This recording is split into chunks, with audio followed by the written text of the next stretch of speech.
Sache que le cours qu'on a fait avec ta sœur a été extrêmement apprécié. Elle est là, Elisa. Viens dire bonjour au Rav. Alors, oui, je vais lui dire aussi. Voilà. Avec ma tête du matin.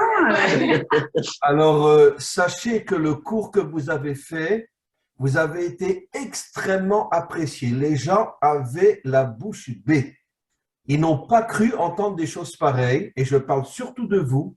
Les gens m'ont envoyé des commentaires sur votre intervention inimaginable. Ce qui veut dire qu'on n'arrête pas. Ce n'était pas seulement une fois. On va continuer parce que les gens vous ont apprécié d'une manière exceptionnelle. Il va falloir qu'on programme un prochain Zoom, savoir de quoi on va parler. Mais encore une fois, vraiment, les gens vous ont apprécié. Vous n'imaginez pas les louanges que j'ai reçues sur vous. Vraiment. J'ai reçu beaucoup de super messages. Merci. Voilà. Donc, on refera un Zoom et on en fera peut-être plusieurs, mais il va falloir chaque fois, on va programmer sur quel sujet on parlera. D'accord? Ça marche. Merci. Bonne chose. Au revoir. Rav, j'ai une question à vous poser avant qu'on commence. Comment? Une question à vous poser avant qu'on commence. On t'entend mal, Eliaou. Il y a un problème avec ton micro, on t'entend mal. Monter le micro. Alors, voilà. Normalement, Ah, voilà, là, c'est bien. voilà, là, il est au maximum. Donc, je voulais savoir, est-ce qu'un non-juif, il peut faire le Shabbat? Est-ce qu'un non-juif, ça veut dire quoi? Est-ce qu'il peut observer Shabbat? Il va observer Shabbat, bien sûr, en enfreignant une loi de ce que je sais. Ouais, il est préférable que pendant le Shabbat, il allume une lumière ou il fasse quelque chose qui casse le Shabbat. Mais il n'y a, en vérité, je vais te dire, c'est une marloquette dans la Gemara. Si un non-juif peut faire le Shabbat, je crois que la halakha est que non, mais il y a quand même des avis qui disent oui. Et je suis persuadé qu'au moment de la Géoula, tout le monde fera Shabbat. Donc, si tu veux, il ne faut pas s'opposer à ce qu'un non-juif fasse Shabbat. Il faut juste lui dire que pendant la journée, au moins une fois, il allume la lumière pour montrer qu'il n'est pas vraiment juif, quoi. D'accord. Parce que là, j'organise un grand Shabbat à Paris avec tous les membres du coaching. Oui. J'organise un grand Shabbat avec eux directement. Et le lendemain, je leur fais un entraînement après la Dafina et la Pkela. Il y aura peut-être un ou deux non-juifs qui sera là. C'est pour ça que je vous pose la question. Qu'est-ce que je leur dis à ce niveau-là? Écoute, là, c'est déjà un peu moins compliqué parce que s'ils sont avec vous et que la majorité sont des juifs, alors ne te mêle pas de ce qu'ils font. Laisse-les faire comme ils veulent. Ok, d'accord. Okay. D'accord? Là, je parlais surtout pour un non-juif qui, chez lui, veut faire Shabbat. Tu comprends? Mais à partir du moment où il est avec des juifs et que la majorité sont juifs, t'occupe pas de lui, laisse-le faire ce qu'il veut. Ok, d'accord. Ok? Voilà. Je m'excuse, mais on t'entend un petit peu mal. Il y a un problème dans le micro. Donc, je vais rapprocher peut-être. Vous m'entendez un peu? Oui, quand tu te rapproches, c'est mieux. Voilà. Alors, on va commencer. On s'arrête à écart, ok? Aucun problème, alors c'est parti. Voilà. Et vraiment, voilà. Et je vais te dire aussi, je m'excuse, la semaine prochaine, je vais avoir un grand problème. Je vais être absent pendant quelques jours. Et précisément à partir de mardi jusqu'à jeudi, je vais être absent. Alors, je ne voudrais pas louper le cours malgré tout. Est-ce que ça serait possible? Ah non, dimanche, je ne suis pas là non plus, mince. Lundi, vous ne pourriez pas, Rav, le lundi? Non, non, je pars mardi de très bonne heure. Mardi, le lundi, Rav, le lundi. Oui, mais le problème, le lundi, j'ai déjà 2 cours. Bon, ben, c'est pas grave. Alors, tu sais quoi? Lundi, on fera un cours d'une demi-heure parce que j'ai un cours le matin et un cours le soir. Est-ce que c'est possible de faire un cours d'une demi-heure lundi? Oui, on pourra même le faire avec Elisa si vous voulez. Si vous voulez qu'on fasse une suite maintenant. Ah oui, non, ils sont pas là. Ils vont avec ma mère, Annie et elles vont au hammam. Ok, alors donc lundi, on fait un cours tous les deux sur l'écouter Moharam. On le fera à 3 heures de l'après-midi, Israël. 14 heures pour moi. Alors seulement tu me renvoies un message pour me le rappeler parce que je risque d'oublier, ok? Oui, 14 heures et 15 heures pour vous. Voilà, on le fera mardi de manière à ne pas louper le cours, ok? Alors voilà, n'oublie pas de parler bien devant le micro parce qu'on t'entend un peu mal. Alors on va commencer. 1, 2, 3. Voilà, mes amis, on se retrouve à nouveau avec Cassius, euh, le, notre grand et cher et merveilleux et magnifique ami, Eliyahu Bokara, qui est un homme exceptionnel. Merci Hachem qu'on a pu se rencontrer il y a déjà de nombreuses années et qu'on est arrivé à faire des cours ensemble. C'est vraiment quelque chose d'exceptionnel. Et vraiment, je remercie le maître du monde de me donner des amis tellement authentiques, tellement vrais. Et ça me donne énormément de force.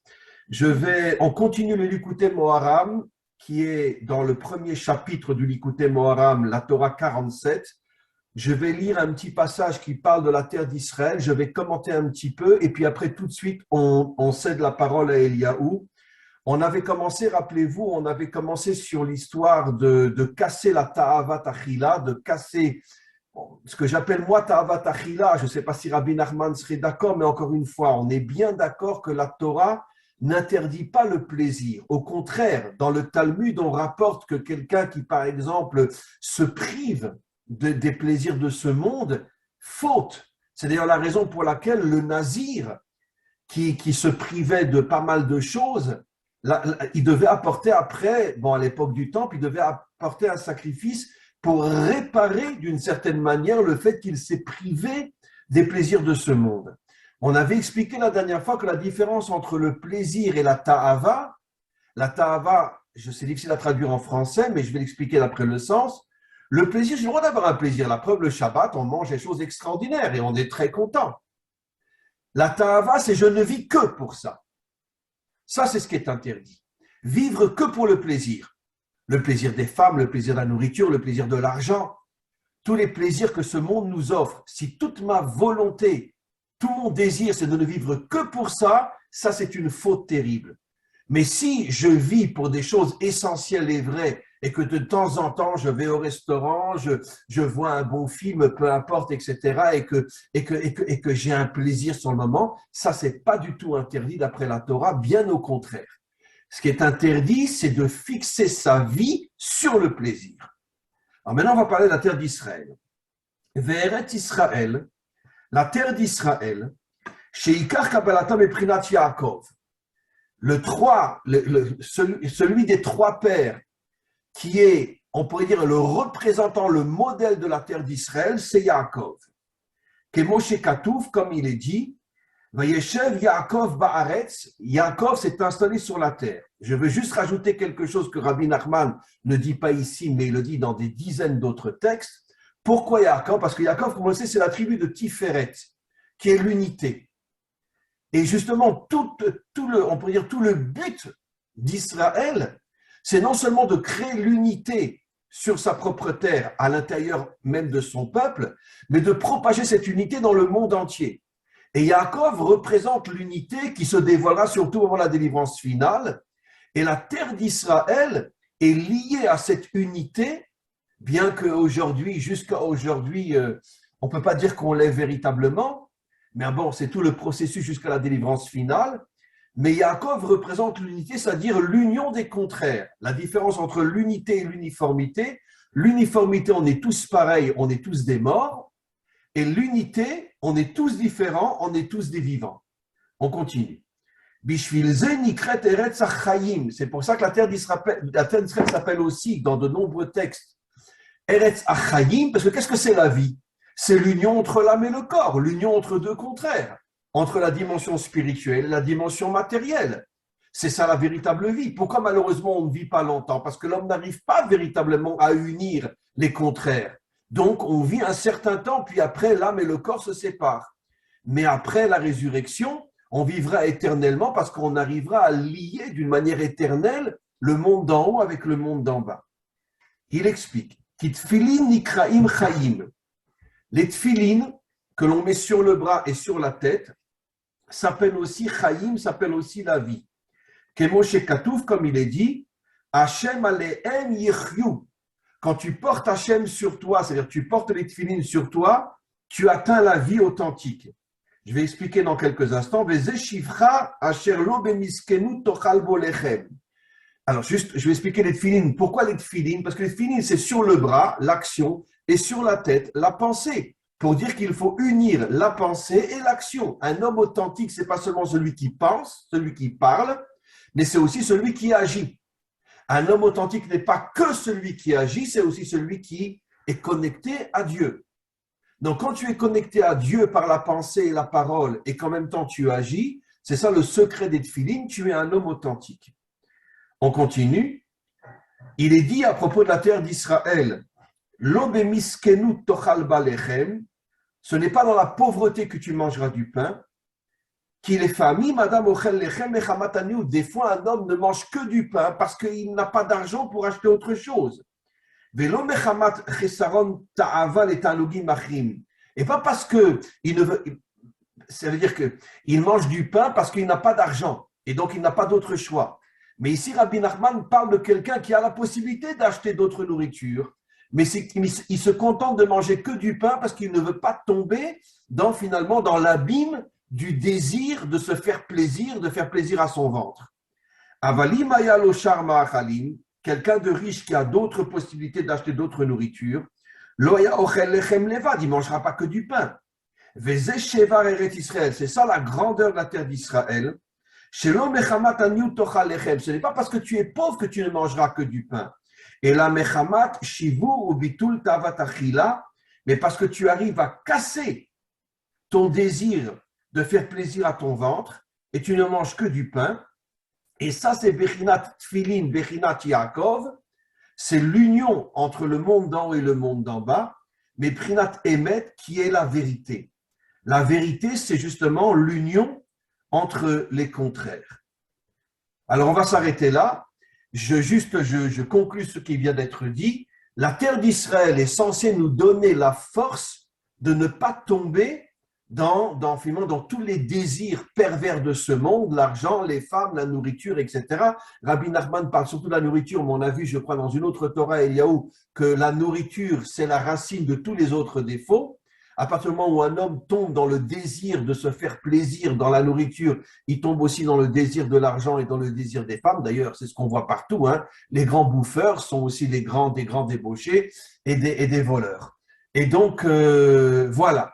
Et alors, ma question que je te demande, Eliaou, comment tu comprends pourquoi la terre d'Israël aurait cette énergie qui nous permettrait de lutter contre le plaisir de manger qui amène à tous les autres plaisirs? Alors déjà, Rav, c'est un grand srout de pouvoir étudier avec vous. Vous êtes un homme authentique, vous êtes un maître authentique. Et c'est vraiment un grand srout, un grand honneur de pouvoir étudier, échanger avec la personne qui m'a le plus enseigné de Torah jusqu'à aujourd'hui. Donc, voilà.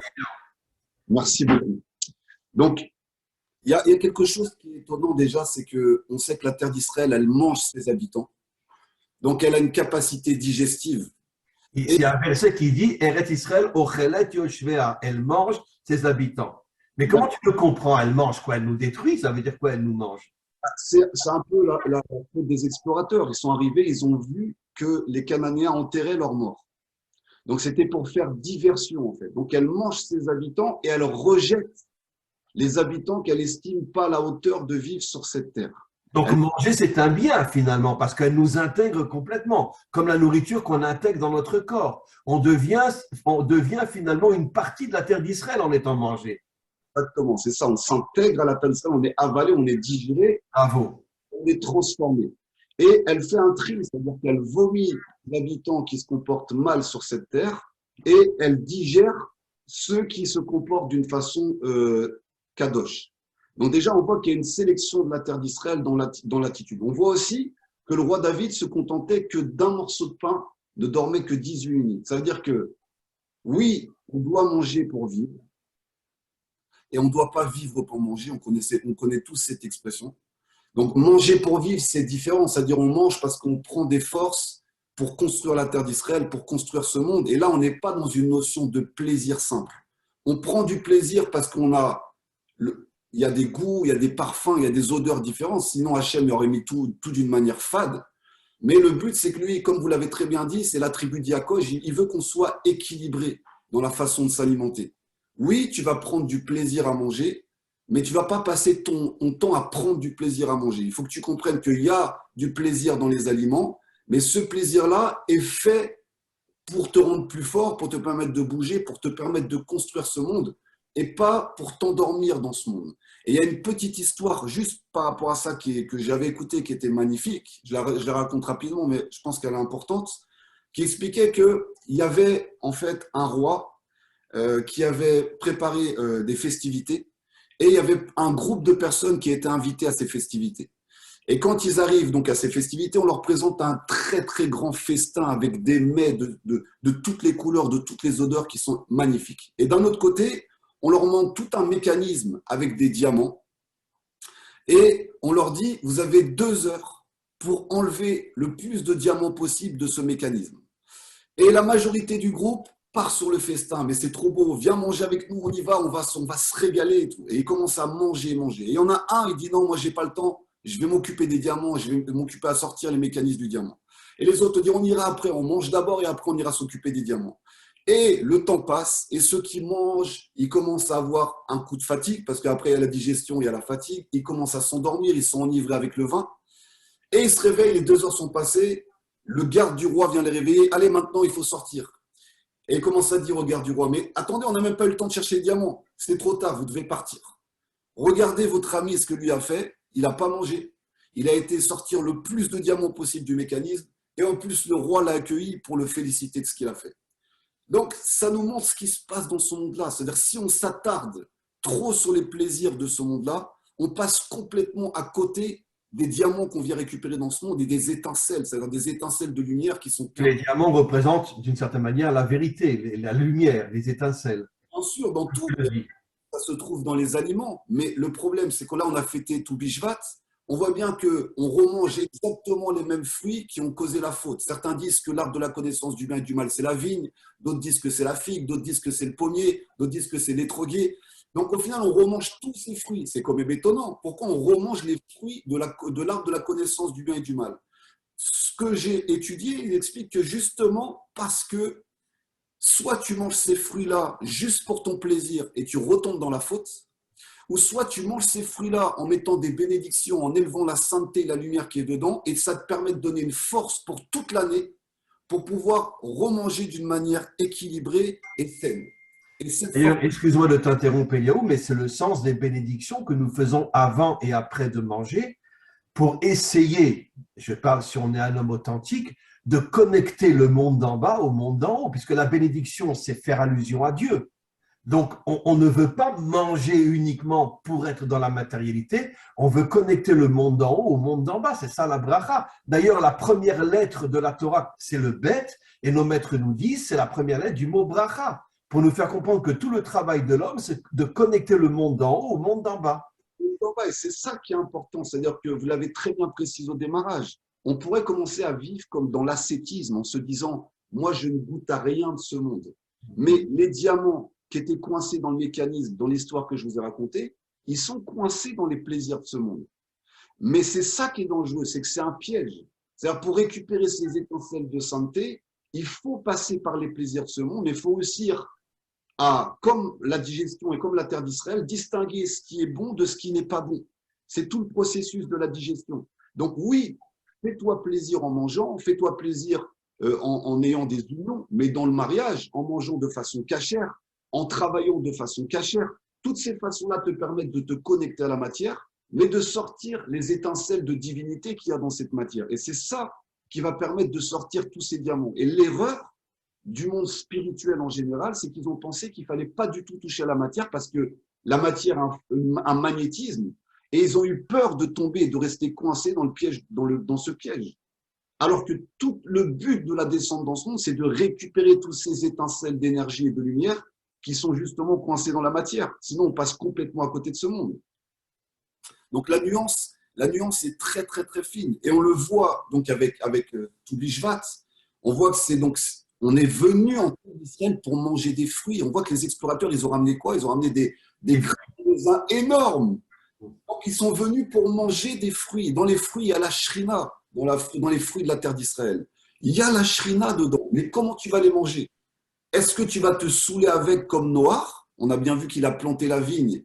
Et pour oublier tout ce qu'il a vu, la destruction du monde, il a commencé à boire ce vin qui au final a fait entrer en lui à nouveau la faute de la connaissance du bien et du mal, ou alors est-ce qu'il va réussir à prendre le vin comme à Pourim, juste en distinguant entre Achashverosh et Aman, juste pour comprendre, distinguer le vrai du faux. Et la fête de Pourim, elle est magnifique. On se dirige vers la fête de Pourim. C'est vraiment trouver le juste milieu, comprendre que dans Aman, dans les tyrans, il y a la main d'Hachem. Et dans Mordechai, dans Moshe Rabbeinu, il y a aussi la main d'Hachem. Et dans ces deux forces, il y a la main d'Hachem. Donc dans la nourriture, c'est pareil. Tu peux manger de manière saine et te construire de manière saine, mais aussi la nourriture peut t'amener, chas v'shalom, un cancer de l'estomac qui va te faire prendre conscience que tu as trop abusé de ce monde et qui va te permettre de faire tes chouvas dans les deux côtés. Donc comment tu vas utiliser cette nourriture? Elle peut t'éveiller, ou alors tu peux prendre conscience et manger directement avec sagesse, chose qui n'est pas évidente dans le monde dans lequel on réside. Je voudrais rebondir sur la notion que tu as expliquée, Eliaou, qui est très très importante, c'est qu'en vérité, et je voudrais insister un peu plus sur ce que tu as dit, c'est qu'en vérité, les plus grandes énergies de vie authentique se cachent dans la nourriture. D'abord, même dans le sens le plus concret du terme, qu'est-ce qui nous donne la vie? C'est la nourriture. Bon, la respiration aussi, mais même si on respire mais qu'on ne mange pas, on meurt. Donc, on a besoin de manger. En vérité, le maître du monde a caché les plus grandes énergies de vie dans la nourriture. Seulement, justement, c'est ça le libre arbitre de l'homme, il a entouré ces énergies de vie dans son extériorité, dans sa vitrine, le plaisir. Et donc, c'est ça finalement l'homme authentique. L'homme qui n'est pas authentique va rester dans l'extériorité de la nourriture, le plaisir. L'homme authentique ne va pas refuser le plaisir, mais il va aller plus loin. Il va chercher l'intériorité, qui sont toutes ces énergies de vie. Exactement comme tu l'as dit, je mange pour vivre et pas je vis pour manger. C'est tout le processus de clipote que vous êtes en train d'expliquer, Arabe. C'est ça Exactement, l'extériorité. L'extériorité, le plaisir. Et on retrouve la faute d'Adam Arishon qui a convoité sa femme, au final, avant le Shabbat. Et donc, qui aurait dû manger cet arbre de la connaissance du bien et du mal dans l'intériorité et pas dans l'extériorité des 6 jours de la semaine. Parce que les 6 jours de la semaine représentent l'extériorité. Le Shabbat, en fait, c'est le fruit à l'intérieur. C'est l'intériorité. Les 6 jours de la semaine sont l'extériorité. Et c'est pour ça qu'on a le Shabbat pour enlever l'écorce et atteindre justement l'intériorité. Le Shabbat, c'est l'intériorité. C'est le fruit, le Shabbat. C'est ça le fruit. C'est pour ça qu'on doit manger les fruits de la terre d'Israël. C'est avoir cette capacité d'enlever les épluchures. On voit de toute façon avec les Mekoubali, il y a toute une notion. La noix de coco a une extériorité très très dure.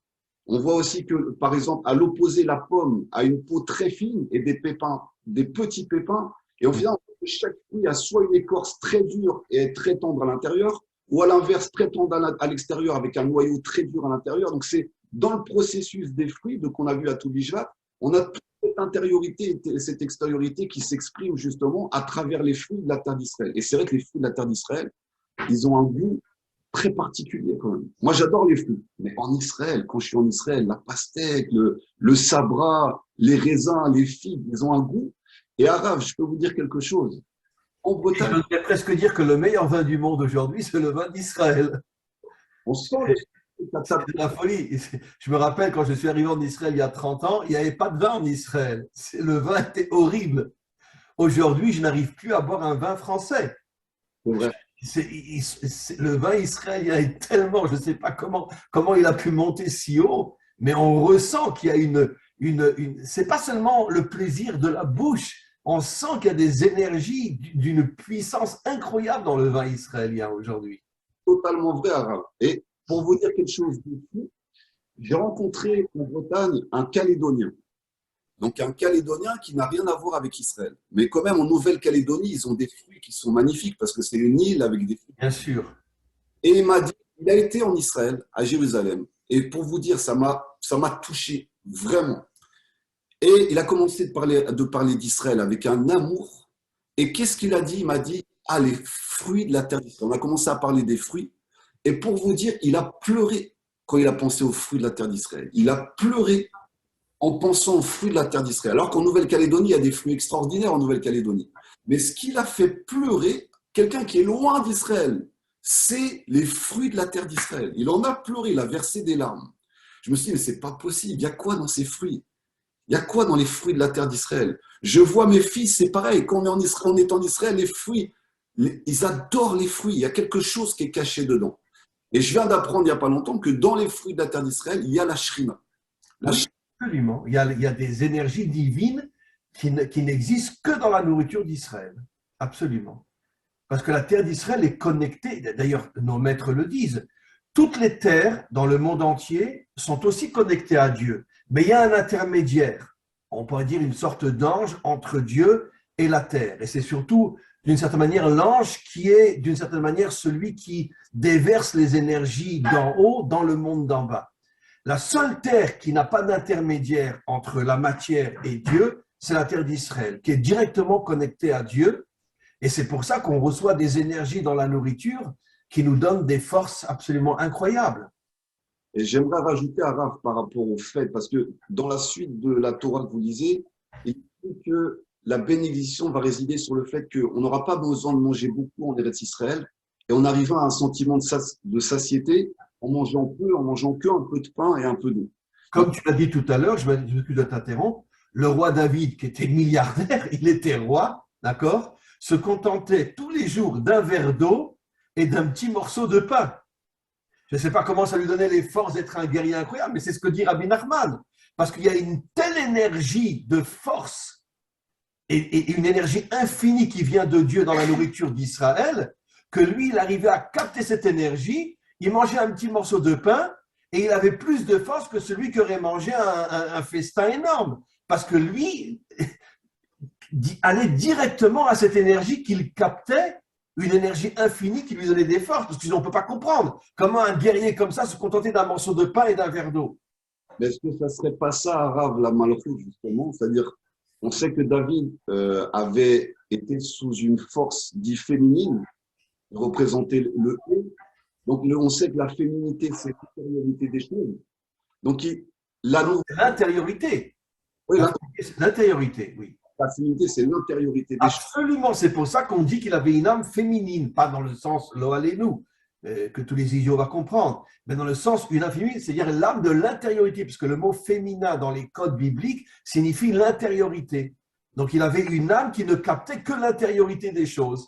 Alors, est-ce que peut-être que Hachem n'a pas mis, oui, des énergies extérieures dans la nourriture, dans la boisson, dans l'oxygène, mais est-ce que c'est pas pour nous dire que si tu te connectes à mon intériorité totale, même en mangeant presque rien, parce qu'on voit bien que Baba Salé mangeait de Shabbat en Shabbat, on voit bien que Rabbi Nachman a passé sa vie à jeûner, même en mangeant très très peu, je peux te donner des énergies et des forces incroyables. On l'a vu avec la manne arabe, parce que la manne, c'était quoi en fait? C'est rien pratiquement. C'était rien. Et encore, c'est le premier sens propre, la manne. Le sens profond, c'est qu'au final, ils n'ont rien mangé dans le désert. Ils se sont nourris vraiment que de la conscience d'Hachem et de la émuna d'Hachem au final. Ils ont rien. Ils captaient ces énergies qui sont cachées dans la nourriture. Voilà, c'est ça, c'est ça. Ils arrivaient à se connecter à ces énergies cachées que nous, à notre niveau de conscience, dans la chute, dans la matière qu'on a fait, on a besoin de repasser par la matière. Donc, c'est peut-être ce qu'explique Rabbi Nachman, c'est que à des hauts niveaux de compréhension du divin, on pourrait peut-être presque vivre sans manger comme la Neshama, c'est-à-dire. Et je te signale que Moshe Rabbeinu, quand il est parti chercher la Torah, il est resté pendant 40 jours et 40 nuits sans manger et sans boire. De quoi il vivait? Parce qu'il n'avait plus besoin de l'extériorité de la nourriture. Il était directement connecté aux énergies qui sont cachées dans la nourriture. Donc, il mangeait les énergies. Et donc, c'est pour ça qu'il n'avait pas besoin de l'extériorité matérielle de la nourriture. Exactement. On en avait parlé, Rav, dans le dernier. J'ai oublié le nom, de personnes qui se nourrissent que de la lumière, Ils mangent que de la lumière, c'est-à-dire qu'ils se nourrissent de la lumière des aliments, ils se nourrissent de la lumière extérieure, ils se nourrissent de l'oxygène. Et ils arrivent à vivre comme ça des années en mangeant le minimum possible, en mangeant vraiment très très peu, sachant qu'aujourd'hui, quand même, le record du monde de jeûne, c'est 18 jours sans manger ni boire. Donc 40 jours pour Moshe Rabbeinu, c'est 2 fois le record du monde actuel de ne pas manger pendant plus de 18 jours sans manger ni boire. Donc c'est énorme. C'est énorme. Donc on a quand même une force de connexion. Mais la nuance est dangereuse parce que on peut se dire, pour moi, je pense qu'on peut tomber dans l'extrême. C'est-à-dire que dans cette terre, le peuple hébreu et les nations doivent utiliser la matière. Parce que dans cette matière, par notre faute, par la faute d'Adam Arishon, on a fait tout tomber dans la matière. Et vous l'avez dit souvent dans vos cours, on se rendra compte à la fin des temps que c'est dans la matière qu'il y avait le plus de spiritualité. Bien sûr. Plus de choses cachées. Donc, on se doit, nous, en tant qu'être humain, puisqu'on est fait aussi de matière, d'aller chercher la matière et de l'élever. C'est le rôle du peuple hébreu. D'ailleurs, c'est ce que l'Église nous a donné comme tâche. Parce que l'Église, à l'époque, ne touchait pas la matière, ne touchait pas l'argent, par exemple. On sait qu'au Moyen-Âge, l'Église prenait le peuple hébreu pour s'occuper des finances. Au final. Bien sûr. Ils leur ont interdit tous les métiers, sauf le métier de prêteur et de prêteur d'argent, etc. Absolument. Déjà, il y avait un détachement déjà des mondes spirituels avec la matière, et on a donné ça au peuple hébreu pour mieux les accuser, entre guillemets, de s'être effondrés dans la matière et d'être derrière les finances et derrière tous les complots mondiaux. Mais au final, dans notre rôle à nous, on n'a pas de complexe. On n'a pas ce complexe de se dire on est hébreu, on pratique la Torah, mais en même temps, on est dans le commerce, on est dans la vie réelle, on est dans la réalité de la vie. C'est ça la réalité. Il y a un verset qui dit Emet, mais Eretz Titzmar, la vérité sortira de la terre. La vérité ne sortira pas de l'église et ne sortira pas du ciel. Emet, mais Eretz Titzmar, c'est un verset explicite. La vérité sort de la terre, elle ne sort pas du ciel. Donc, ce qui veut dire que tous ces catholiques-là, en vérité, il n'y a pas plus déconnecté du vrai Dieu qu'un catholique. Parce qu'il n'a rien compris à ce qu'est véritablement la volonté d'Hachem. C'est ça l'histoire. Mais il y a beaucoup de courants arabes. Le bouddhisme, tous ils se déconnectent du monde parce que le monde a tellement d'énergie puissante qu'ils ont peur de tomber dedans. Mais la Torah, je dirais que la Torah, c'est comme un collecteur de lumière. C'est-à-dire quand on a la Torah, on est capable, avant que je fasse teshuva, je tombais dans la matière. Parce que j'avais pas conscience de ses forces. Après la teshuva, j'ai réussi petit à petit, bien sûr pas du jour au lendemain parce que ça prend du temps, à me rendre compte que oui, je pouvais travailler d'une manière cachère. Je pouvais avoir des relations de manière cachère. Je pouvais faire tout ce que je veux faire de manière cachère. Et on sait aujourd'hui qu'il y a beaucoup, et ça j'aimerais quand même le dire, le rappeler, il y a beaucoup de personnes qui font teshuva aujourd'hui, Baruch Hashem, mais faites attention de ne pas commencer à devenir extrême. Aller à l'extrême. Il faut le juste milieu. Voilà, et oubliez tout ce que vous étiez au démarrage. Vous êtes pianiste, vous êtes guitariste, vous êtes commerçant, vous êtes sculpteur, ce que tu veux. Mais mets de la Torah dedans. Ne commence pas à dire « Ah, tout ça, c'est le péché, c'est le mal. Et maintenant, je vais vivre que comme un ascète en étudiant et en oubliant tout ça. » Parce que tu ne sers plus à rien. Tu ne sers plus à rien. Le Créateur t'a créé avec des dons. Utilise ces dons-là et mets-y de la Torah dedans. Tu sais, pour confirmer ce que tu dis, il y a une histoire qui est très connue en Israël, elle est en hébreu, mais je la traduis en français. C'est deux rabbinim qui se rencontrent. Le premier, il ouvre la bouche et il dit, j'ai souvent raconté dans mes cours, tu te rends compte que j'ai fait la semaine dernière, je suis arrivé à parler à un pilote de chasse de l'armée d'Israël, je suis arrivé à le convaincre de quitter l'armée pour rentrer dans une yeshiva et étudier toute la journée. Et l'autre, il dit, tu sais ce que moi j'ai fait la semaine dernière? J'ai rencontré un pilote de chasse israélien, je suis arrivé à le convaincre de faire entrer un livre de Torah dans son avion. C'est tout Israël, arabe. Qui a raison? Le deuxième. On ne sort pas un pilote de chasse, on ne le met pas à la yeshiva. On fait rentrer la Torah dans son avion, mais on ne le sort pas de son avion. C'est tout Israël arabe. Et ce que vous voulez dire, c'est le tikkun d'Israël. Parce que regardez, d'un côté, on a la faute des explorateurs, qui est justement de vivre sur la terre d'Israël avec l'armée, en se connectant à la matière, en relevant les manches et en devant amener la Torah dans cette terre et vivre en tant que nation. Et d'un autre côté, on a la faute du Vaudor qui est la pure matière dans laquelle ils ont enlevé toute spiritualité. C'est-à-dire que c'est les deux extrêmes. Deux extrêmes. Et absolument, je rebondis sur ce que tu dis. La faute du Vaudor, c'est le culte de la matière. La faute des explorateurs, c'est le culte du ciel. c'est ça. Pas de la terre. Et C'est les deux extrêmes qui représentent en vérité, pratiquement avec toutes les nuances possibles, la religion et le monde laïque. bien sûr. Voilà. Et c'est la plus grande faute au final de l'histoire de la Torah, c'est nos plus grandes fautes. Et jusqu'à aujourd'hui, enfin pour nous, c'est évident, arabe, on le sait depuis longtemps. Mais comment on peut encore vivre déconnecté de la matière ou comment on peut vivre encore dans la matière sans avoir conscience du Créateur. Ça paraît tellement impossible de vivre de cette dissociation et pourtant on répercute cette faute du veau d'or et vous le savez, Arav, quand on fait Teshuvah, on doit reconnaître, on doit regretter, abandonner et ne pas recommencer. Une fois qu'on a fait ça, le Créateur il nous remet encore devant la chose pour voir si on va de nouveau tomber. Et je pense que le tikkun du Ham Israël, c'est ça. On va nous remettre encore devant soit le veau d'or ou la faute des explorateurs. Et Arav, je vous laisse parler, vous savez très bien qu'est-ce qui se passe aujourd'hui. Écoute, je m'excuse de t'interrompre encore une fois, mais ça me rappelle un texte que j'ai lu il y a quelques jours dans la Gemara. La Gemara demande, je ne fais que confirmer ce que tu dis, c'est quoi la vraie teshuva? Si tu demandes à quelqu'un dans la rue aujourd'hui, un religieux, c'est quoi la tchouva? Il va dire ben, quelqu'un qui est revenu à l'accomplissement des mitzvot, qui fait Shabbat, qui mange kasher, etc. etc. D'accord. Je ne dis pas que c'est faux, mais nos maîtres ne disent pas ça. La vraie teshuva, disent nos maîtres, c'est dans le Talmud Yoma. À la fin de Yoma, ils disent c'est quelqu'un qui, avant de faire tchouva, travaillait, d'accord, et allait avec des femmes, ses secrétaires, ou peu importe, comme tout le monde aujourd'hui, etc. Il fait tchouva, d'accord, il continue à travailler, mais il ne tombe plus. Il ne tombe plus. Quand j'ai lu ce texte-là, j'avais les larmes aux yeux. J'ai dit, mais ce n'est pas possible.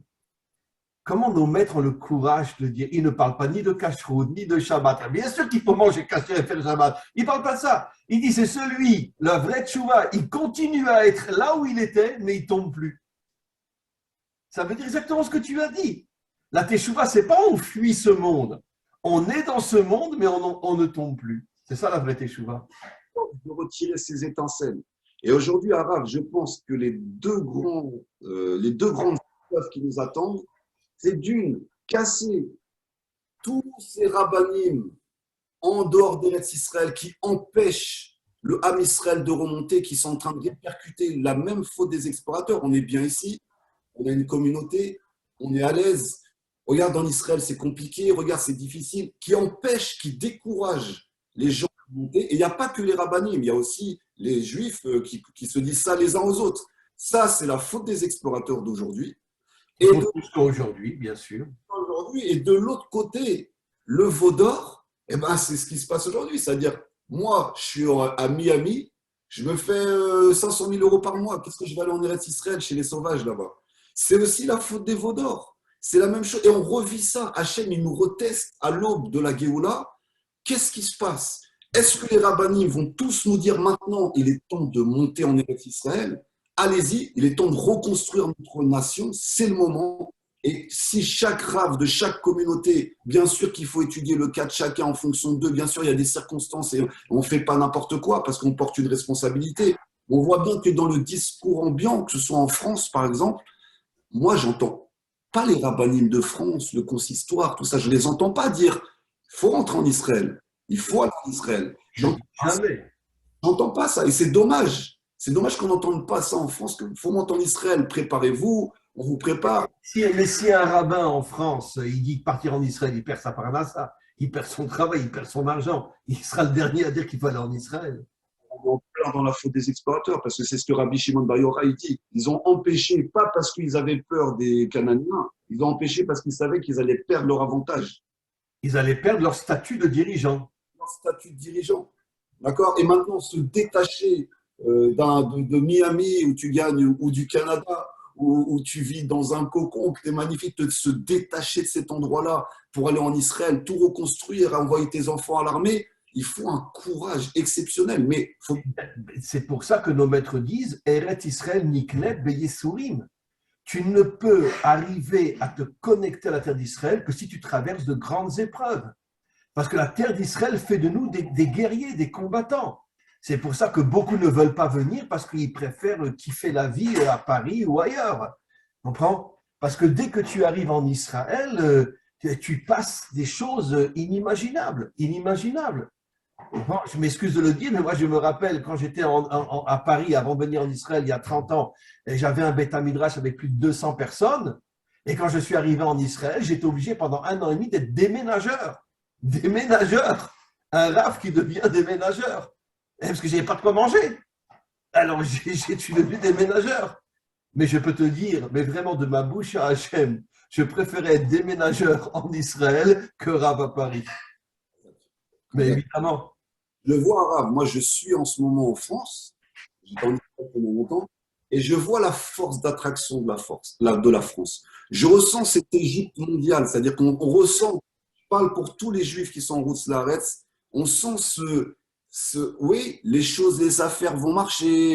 Il y a une facilité. On est moins sous pression qu'en Israël. On sent cette. Je ne sais pas d'où ça vient, ces anges, parce que c'est des anges qui dirigent les nations, hein, qui te. Bon, allez, j'ai un petit juif qui est là, je vais lui permettre de faire ci, de faire ça. Et petit à petit, c'est pour ça que je comprends la phrase quand on se marie, si je t'oublie Jérusalem. C'est pas pour rien qu'il dit ça. Parce qu'il y a une capacité à faire oublier au peuple hébreu la terre d'Israël, oublier son rôle, oublier. Après, quand on se marie, parce que nos maîtres disent un homme qui n'est pas marié n'est pas un homme, on parle d'un homme qui n'a jamais été marié. S'il a déjà été marié, c'est autre chose. Un homme qui n'a jamais été marié n'est pas un homme. Quand il se marie, il devient Adam. Et toute la dimension du Adam authentique, c'est d'être en Israël. La terre, c'est Adam. Adam, c'est. C'est pour ça qu'au moment du mariage, on dit si je t'oublie, Jérusalem. Et la destruction du temple, on casse le verre pour se rappeler de la destruction, pour pas oublier tout ça. C'est que le mariage, c'est la reconstruction, l'union sur la terre d'Israël. Absolument. Donc on comprend toute cette profondeur de Rabbi Nachman qui fait que les désirs de ce monde nous éloignent de la terre d'Israël. Parce que comme vous l'avez dit, pour être en Eretz Israël, il faut être un guerrier. Si on rentre en Eretz Israël pour kiffer, pour se la couler douce, impossible. Il y en a qui kiffent, il y a quelques corrompus qui kiffent en Israël, bien sûr, mais la majorité des gens en Israël ont une vie très difficile et très dure. D'abord, c'est un des pays les plus chers du monde, tout augmente, en ce moment c'est de la folie, tout augmente, et il n'y a aucune aide sociale. Bon, tu es dans une arène en Israël, tu es dans une arène, et tu as des lions en face de toi, qui va gagner? C'est ça la terre d'Israël. Donc, il faut être un véritable guerrier, il faut être un vrai David pour vivre ici. C'est ça que je pense, c'est dans l'humilité de se contenter de peu, de descendre un petit peu de niveau social, d'accepter que la terre t'absorbe et que tu vas pas tout le temps là où tu veux, tu fais pas tout ce que tu veux. Et surtout, ce que j'ai remarqué en Israël, c'est d'agir pour sa nation. C'est-à-dire qu'en dehors d'Israël, on est beaucoup dans l'individualisme. Évidemment. On ressent un peu l'égoïsme, l'individualisme de chacun. En Israël, on avance comme un seul et des fois, tu es obligé de casser un petit peu tes volontés pour agir comme la nation. Et on retrouve la même chose dans une vie de famille. C'est-à-dire qu'un homme qui va se marier, il est obligé de casser ses volontés d'avant pour commencer à se dire, maintenant, j'agis plus pour moi tout seul, j'agis pour ma femme, j'agis pour mes enfants. Et c'est ce qu'on a d'Israël. Le fait que la terre d'Israël, c'est la femme du peuple d'Israël, c'est sa femme. Donc, il est obligé un peu de casser sa volonté pour maintenant prendre ses responsabilités d'homme et prendre soin de sa femme et de ses enfants. Merci beaucoup. Et on va devoir arrêter. J'ai juste complètement oublié. Le cours d'aujourd'hui est pour la Refoua Shelema de Meir Baruch Ben Sharon Mazal, un petit enfant de 1 an qui est dans un état grave. Et Bezrat Hashem, que je lui envoie la Refoua Shelema, Meir Baruch Ben Sharon Mazal. Eliaou, on se retrouve donc, que tu m'envoies un mot, lundi on a dit à 3 heures, ok? Lundi à 3 heures. Et merci beaucoup, beaucoup, beaucoup. C'est toujours des moments d'une force absolument incroyable, d'accord? Et puis, dès qu'on se voit, on recommence le Krav Maga. Hein. Voilà. Des bonnes choses, Eliaou. On se retrouve la semaine prochaine. Merci beaucoup pour tout. Et qu'Hachem te protège, qu'Hachem te grandisse toujours, que tu continues à être un homme extraordinaire comme tu es et qu'on ait le bonheur de bientôt se retrouver et de continuer ensemble ici en Israël à faire de grandes choses. Amen, amen. À bientôt, Arabe. À bientôt, Elio. Au revoir. Au revoir.